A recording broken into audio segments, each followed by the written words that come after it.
Now, tonight's, we continue our history tour of our region, and these have been delightful lectures, so informative.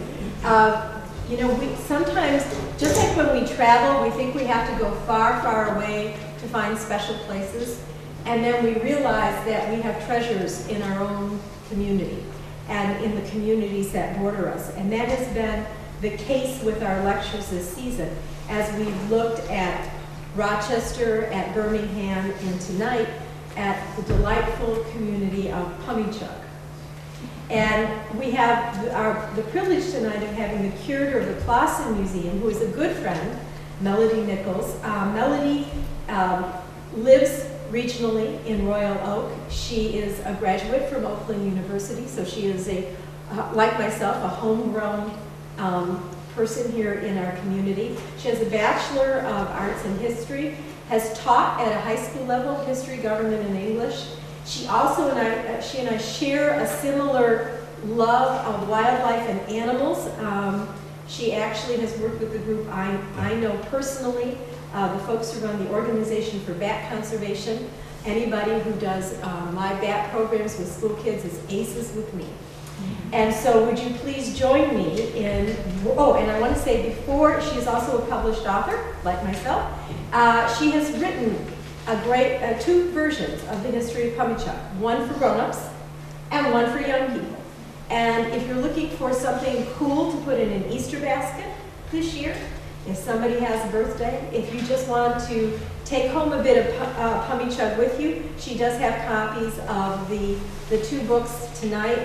The book for adults is $10 and the youth book is $6. So would you please warmly welcome Melody Nichols.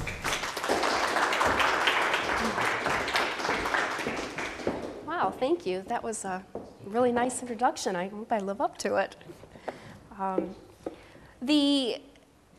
The name Pummychug has actually been around for a very, very long time, before Clawson was even Clawson, or that name was even conceived of, which we'll get into that story too. The title of my talk, though, The Foundation of the Village of Clawson, actually comes from a manuscript written by a native Clawsonite. He was born there in 1858 in a log cabin on 14 Mile Road near Rochester Road. In 1858, he was just the little guy there, and Clawson wasn't much in 1858. However, when he got older, he realized that what he'd seen was a really special place growing up there at the little Crossroads. And he decided to sit down, and he was in his 80s, and write down what he could remember of his youth growing up there. And that really is the foundation for the manuscript of the book. What I really did was edit, find pictures, research some of the people, and find out who in the world he was talking about, because the audience he was writing to knew who all these people were. He didn't realize that, 60 years later, we'd wonder who in the world he was talking about. So I liked his little introduction, and if you will humor me, I would just love to read his first paragraph. In my boyhood days, the village of Clawson did not exist. At that time, there was a settlement of farmers, laboring men who occupied the various tenant houses that existed near the sawmill. The settlement was frequently called after the name of the owner of the mill. At first it was called Blair's Mill due to the fact that my grandfather, Samuel Blair Jr., owned and operated the sawmill for several years. Afterwards, Henry J. Bowers secured the property and it became known as Bowers Mill.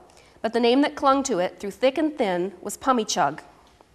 Whence it derived this name I never heard, but I have seen accounts of a locality in the western part of Massachusetts that was called Pummychug. And it's possible that my grandfather, whose father, Samuel Blair, came from western Massachusetts, may have heard him mention the name and thus called the settlement Pummychug. What we've been told by numerous people who've lived there, the name survived even up into the 1970s, and occasionally I'll still hear someone who will say, oh, my grandmother always called it that. That's what it was always called. It was apparently the sound made by the steam-driven motor of the sawmill. And when that ran, apparently it made a sound like a Pummychug, Pummychug, Pummychug. So there's the short answer of what Pummychug stood for and what it meant. Let's see if So Blair's Mill, Blair was not the first one to own that piece of property, but we think he was the first one to put a mill on that property about 1854, and he ran it for a few years. It burned once, and it had one major accident which actually killed someone. But about 1858, he decided to sell that land. And it actually went through several other owners before it found another owner in Henry Bowers in about 1865.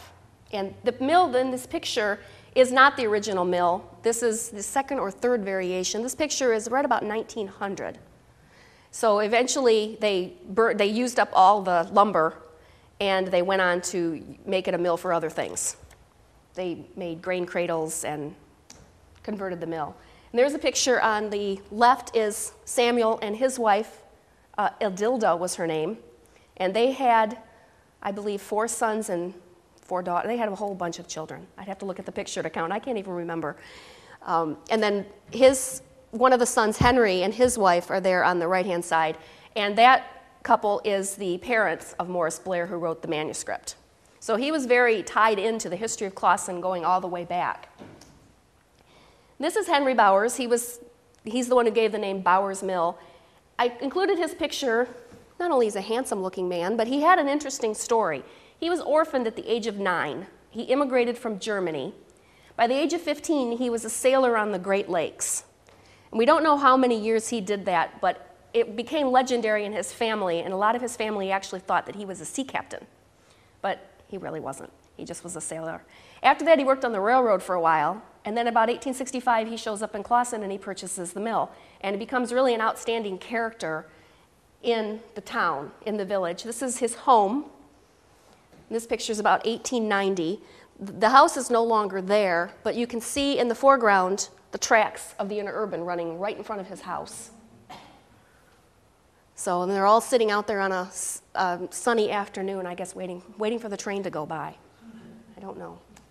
So we did have other mills in town. Obviously, this is a modern picture. I took it yesterday. But something really interesting kind of happened. One of the other mills that we had was the very first water-driven sawmill in this whole area. And it was built there in 1832. And this piece of land is south of 14 Mile Road, which was actually Royal Oak Township, not Troy Township. I've recently discovered that we can still trace the path of where the river, the creek, went through there. And if you'll notice, it's very hard to see, but I had a geologist helping me with this. And you'll see how the road kind of has a dip. And as you drive along the cross street, you look down every single road and you can trace that dip all the way up. And if you put that right over a map, you can see where that creek used to be. There are actually parts of it that were still flowing in the 1950s, although they put most of it underground. They started trying to put it underground in the 1920s because it kind of became an open sewer. So it was the place that children were told not to go and play. What I was told the children knew by the smell not to go and play. Another neat remnant of Johnson's Mill is this bridge, which is actually across the street in Royal Oak, where this creek, which actually runs into the Red Run, keeps going. This is in a backyard right off of Main Street. It's a stone bridge large enough to drive a car over. We think it was probably built in the 20s or 30s, so there was still enough water going through this creek that in order for these people to get into their property, they had to build this little bridge, and it's still there. And if you'd like to own a piece of history, I understand that house is actually for sale. So for the right price, it can be yours, right around Main Street. But Johnson sold out his mill early. He actually at one point bought Bowers Mill, so apparently he had an interest in mills, and he was buying and selling land, and as everyone was in those days. But he sold it, and then the people sold it to someone else, and then it burned to the ground in 1847. It was never rebuilt. By 1877, there wasn't really enough water going through there to do much with. But in the 1830s and 40s, there had been enough there that they could saw 2,000 board feet of lumber in a day, in a 12-hour day. So that they dammed it up and they made a considerable amount of water. There were fish also. And in the 1870s, there were still spring floods would fill it. And anyone who's lived there probably knows that spring floods probably filled it up until maybe 40 or 50 years ago. But we've got some humorous stories told about what happens when you try to cross the creek. Another mill that we had is actually a little bit closer. It's in Troy Township, just down the road here. And that was Prickett's Cider Mill. It was approximately just south of where the Kmart parking lot is now. There was a rather large pond for swimming right across from School Street. And the cider mill was very popular. John Prickett was an Englishman, and he always invited all the children to come have all the cider that they wanted. And you're probably wondering why there's a fish. He's a pickerel. And apparently, Mr. Prickett he liked fish, and he had a big wooden pickerel on his weather vane.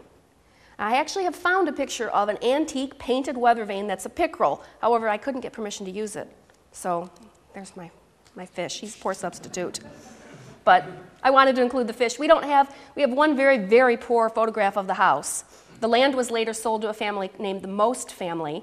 They owned land on both sides of the streets. Some of that they ended up losing, and that's why we have the park on Elmwood. That was lost to taxes. The Prickett's daughter, however, married Eli Phillips, who lived in the house that is now the Gramer Funeral Home. So it kind of gives you a connection of all these families knowing each other and living around there. You're going to love the next slide. Statistics. I only include it not so that you get overwhelmed by numbers, but I think it's very interesting if you look at Michigan's population about 1,800. And this is information from a census. 3,700 people.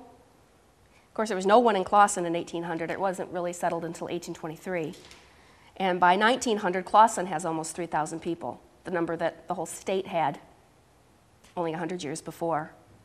So it's kind of interesting to see the years that it grew and how quickly Michigan's population grew from 1820, in that 20 years from 1820 to 1840. It became a very popular place, even though we originally were told that Oakland County wasn't fit for anyone to settle in. A slight diversion, but I have two wonderful pictures that I wanted to share. And in some of my other reading, I was reading about log cabins and learned that log cabins were mostly built by people that were of German extraction. Englishmen didn't really understand about building log cabins. So if you go over to the East Coast, traditionally there really were no log cabins there. It was only when you got into this part. And yet, Clawson seemed to have more than its share of log cabins. There were 3 of them in the 14-mile road area between Rochester and Stevenson. There was at least one on Roth and Maine. I believe there may have been 2. There were a few more. There were a few that even by the 1870s were still there, and someone had just sided them or added on. So we really had a lot of log cabins, and I think that's an interesting, just an interesting thing to realize, that we had a lot of different building traditions and a lot of immigrants from a lot of places, even though the majority of our people came here from New York. Well, in 1880, Pummychug became Clawson, even though the Pummychug name lived on. But in 1880, they realized that they needed a post office. What had been happening was a postman, George Hickey, was delivering the mail, and he would come from Royal Oak, and he would come up the Niles Road, which is Main Street or Livernois now, and he would come up to Troy Corners and deliver the mail. Well, all the people in Clawson, because they were all rural, didn't get mail. So Mr. Bowers, again, our sea captain, nailed a box to the side of his mill, and George Hickey would very kindly deposit mail for the local residents in there. So people started writing letters, and they would tell everyone to address their mail to Henry Bowers. So he was getting everyone's mail. And they figured after a while they were kind of taking advantage of his good nature. So several of the men got together and said, well, we're going to have to come up with a name so that we can get an official post office. So they came up with some names. We don't know what those were. They submitted them, and they were all rejected. So they kind of were getting frustrated trying to figure out what they were going to do. And we don't really know what they did because all the records are gone. We have a lot of legends. But the one that seems to be the most likely is, as these men sat around and kind of talked about the problem, they remembered old Mrs. Codner, who had a stammer and a little bit of dementia, who always referred to the Lawson family as the Clawson family. And finally, I guess they just said, well, why don't we just send that in? Well, that was the name that was picked. Now, I don't know if that story's true. We have another story that it was named after the first postmaster, Clyde Lawson. Well, Clyde Lawson was born in 1882. So he certainly was not the postmaster in 1880, and there never was a Lawson who was a postmaster. Andrew Bean was the first postmaster. So will we ever really know the story? Unless some document turns up, we probably won't. But those are the stories that we have. And this picture is actually the second post office. The first was in Bean's home. But he went into business with Lawson, and they opened a general store. And this building stood on the southwest corner of 14th and Main. And this picture is taken about 1919, and this is the second owner of the store, Mr. Baker, and his wife. Clawson had some really good advantages for growing, especially in those years. In 1899, the Interurban went through, and it really made Clawson a destination. It was easy to get up north. It was easy to get down south. You didn't have to worry so much about the roads, which through Clawson were atrocious. They were mud ruts. If you can see in the picture, that's Main Street. And that's the same store there on the left-hand side, and if you can make it out, you see a white horse. That's Charlie Baker's grocery delivery wagon. And then, of course, we have the Interurban at its stop there on the right-hand side. I think it was a much better way to travel. In fact, I believe it was the reason a lot of people chose to come to the area as they started to subdivide the land. In fact, the Cox family went for a Sunday ride, and as they were driving by, they'd never heard of Clawson, but they thought, well, this is a pretty nice area. And their landlord in Detroit kept raising their rent, and they saw a house for sale. So they got off and they looked at the house, and the mother says, well, I like the area, I don't like the house. And the man says, well, I've got another one. So they scraped together, they had $50 on them. They put a down payment on the house, drove home, and the house was built. They got on the train with all their belongings and moved out here. And their son was a young man. He was at work. And when he was finished, he got on his bicycle and rode his bicycle along the railroad track to get to their new home. So they moved while he was at school. You know, I've always thought of doing that. Came home and they'd moved. Oh, well. The community really did begin to grow quickly in the early 20th century. And this is the farm that was actually owned by John Lawson on Main Street. Later it was owned by the Hardys, and the Hardys were very interested in seeing the community grow. They donated, well, I believe they sold this land to the Methodist Church. And it was the first church built there, and in 1917 they constructed this church, and it's still there, yes. And they decided to become Methodists. They'd been meeting in the log cabin school, and there were really all denominations. But they decided to become Methodists because they were getting some help monetarily and some support from the Methodist Church. So the church said, well, if you decide to become a Methodist church, then we'll help you, and we'll help you get a minister. So they decided there were enough of them that agreed, and they went that direction. So, and then with World War I, we got a lot of other interesting stories, but this is my favorite. This is north of Elmwood, off of Crooks Road, the Davidson farm. The pilots, of course, aviation was relatively new, and these pilots would come out of Mount Clemens over at Selfridge, and they would need a place to kind of stop, take a rest, and turn around. And they used several different farms. And the Davidson farm was one of them. It was a large open area. It was just about the right distance for them to stop and turn around and then fly back for the day. They would land on this farm, and sometimes they would put out lights, or they would lay out strips of white muslin to mark where was a good place for the plane to land. I suppose they didn't want them landing on their crops. So Mrs. Warrener, who actually is in this, I'm sorry, she's not in this picture. She's in one of my other pictures. She was an elderly lady. She actually came to Michigan in a covered wagon and lived to ride in an airplane. So talk about a life spanning incredible amount of change. And she wanted to ride in that airplane, and the pilot took her up. So she got to do that. There never was an official airstrip. There never was a tower. Sometimes you'll hear people say that they thought there was, but there wasn't. But they did name the neighborhood Aero Gardens when they developed it in the late 40s and 50s. So our little village kept growing. This is looking south down Main Street, about 1924. And the cross street that you can barely see is 14 Mile Road. And you can see the interurban tracks. You can see we have electricity. We even have a street light. We have several stores at this time. There's a creamery, a drugstore. We had several bus lines. I believe there were 2 or 3 bus lines that served the area. The top is Mr. Hunter's drugstore, which actually was that corner drugstore far to the right. That was his first building. And we have coal and fuel. I think that's Edith Christensen crossing the tracks there. The creamery.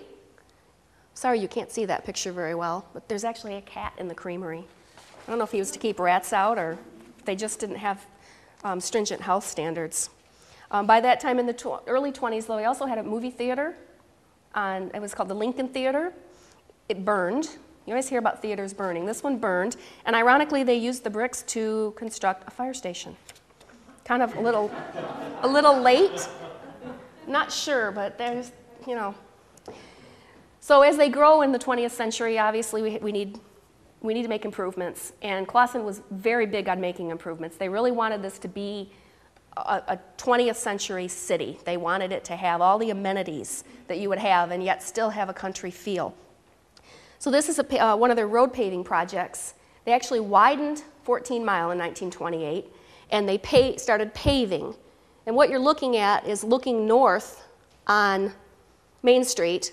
The building in the foreground, you can just see the corner of it. It's actually still standing. That's Black Lotus Brewery.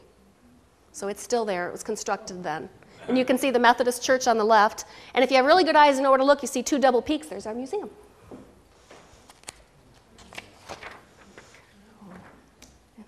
This is east 14 Mile after paving. And you can see our water tower and electricity. And then the bottom picture is roughly the same area where they were putting in water and sewer. So if you've driven through there in the last few years and seen all the water and sewer torn up, that's why it was done in 1928. My favorite title for Clawson is not Pummychug, it's the Pivot of Progress. They actually had a contest in 1924 to come up with a motto for Clawson. And this was the winner, and he won a $10 gold piece donated by the businessmen of the area for coming up with Clawson, the Pivot of Progress. Because they said that it was, I have to look it up, terse, pithy, poignant, and pregnant with meaning. So they really liked that pivot of progress. But if you looked at where Clawson had come from, and if you look at a picture of the little store with the little man and woman standing in front of it, to what we have now, we have this post office, we have a volunteer fire department, we have streets, electricity, running water, telephones. In 1924, we got telephones. 32 people put in applications. You could call 31 other people if you had a telephone in Clawson. So the pivot of progress really was fitting for that little rural crossroads. Although my favorite motto that didn't make it was, death rates are low, taxes are high, because all people go to Royal Oak to buy. But they continued growing. They built schools. You see Kenwood Gardens before it was developed, and at the bottom right is Kenwood School. The first year it opened in September 1928. And the picture on the left is the mothers helping the children over the sidewalk, I guess, on their way to school. It's a puddle, yeah. So, but there were 4 or 5 schools there. Kenwood School, Parkland School was built, I believe, in 1920. There was Mooney School, Talbot School, and the high school was built in 1924, which is part of it they still use as the junior high. A lot of the buildings that were built downtown in the 20s are actually still standing, which I think is really remarkable. The Clawson State Savings Bank, which was a beautiful white marble building, is now a restaurant, still there, and the safe is still in the basement. The big vault with the concrete walls. There's no way to get that out. And of course, like I mentioned, the Black Lotus, that was built when they widened the road. They had to build buildings farther back so they would fit. And they had an A&P. And the library was begun in 1929 in this house, which actually, here we come back again to the Blair family. This was the family homestead that Henry Blair built in 1863. And it eventually had different owners, but then the Blairs bought it back. They were going to sell it to the city for a library, and then they decided instead, in honor of their family, they'd like to donate it, as long as it would be, remembered in honor of their family, which is why it's the Blair Memorial Library. And that building was used until, I believe, 1963 when the current building was built. And if you're around Clawson, you know we're just about to expand our library. So we're really looking forward to that. They need it. It's a little bit outdated. So by 1928, I think Clawson really had earned its title, the Pivot of Progress. I mean, they'd made humongous strides in becoming a 20th century city. They'd grown from a rural crossroads with nothing more than a mill and a little general store to a village with every service you could imagine, buildings, homes, schools, churches, brick downtown buildings, paved streets. In 1940, they became a city. And this is actually a rare aerial photograph from 1928. And it is East 14 Mile Road. You can actually, if you're interested, you can see this is was Johnson's Creek or the Lawson Drain, depending on your time frame. One of the things I just wanted to mention is, and I noticed that you're having other talks on other villages, so that maybe this fits in too. There are a lot of other little forgotten villages around. And you probably recognize a lot of these names. Halsey and Big Beaver. And I noticed you're going to have Muriel come talk about Chase's Corners. So a lot of those didn't fare quite as well for various reasons. Halsey, this is what's left of it. The church and this one building, which was the Eleazar Halsey's home. And it's still there. And they actually, at one point, they had their own newspaper. Their church met there until they decided to combine with the Clawson church. So they're still there. And then because it's kind of in Troy, and I had a couple of neat pictures, I included Big Beaver Hardware. This family owned this store for many years. And according to the 1912 History of Oakland County, it mentioned Big Beaver Post Office is chiefly interesting in consideration of what might have been. Apparently, it was just too far off the beaten path. All the main trade routes just did not go right through it like it did for Troy Corners and Clawson and Royal Oak. And it grew to a certain size and just kind of stayed that way. So it didn't really fare as well as some of the other little cities could have. But, so my last picture is at the park, off of Elmwood. Two of my favorite young people there, about 1915, I think, maybe a little later. I forgot the date on this picture. Russell Harrison, who actually helped with the museum when it was started and gave us a very interesting oral history, and Elvira Cash. So I thought they were kind of interesting. If you are interested, as she mentioned, we do have Morris's manuscript in a book form. So all the proceeds go to the museum. And then 8 of the stories in the book are included in one for children, about 4th or 5th grade reading level.